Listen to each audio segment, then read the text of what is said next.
মনে রাখবেন, ইবাদত মানে শুধু নামাজ না।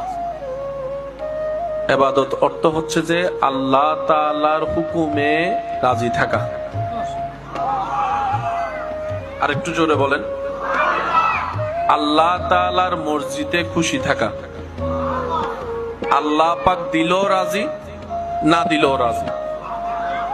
আল্লাহ চাই, আল্লাহ পাক বলে, বান্দা তোমার নিজের কোনো কিছুই নাই, তোমার কাছে যা আছে সব আমার দেওয়া। যে শরীর নিয়ে বান্দা তুমি চলো, দেখো, শুনো, বলো, সব আমি রবের দান করা, ভিক্ষা দিয়েছি আমি রব তোমাদেরকে। একক মালিকানায় অহংকার করার জন্য যা তোমাদের দরকার, সেই অহংকার করার কোনো কিছুই তোমাদের নেই নিজস্ব বলতে, আমি রব যদি না দিতাম। সুতরাং তোমরা বিনয়ী হও, ভদ্র হও, নম্র হও, মাথা নত করো, দিল নত করো, আমি রবের দরবারে ভালোবাসা নিয়ে মাথা নত করে শুকরিয়া করো শান্তি মন নিয়ে। সুবহান।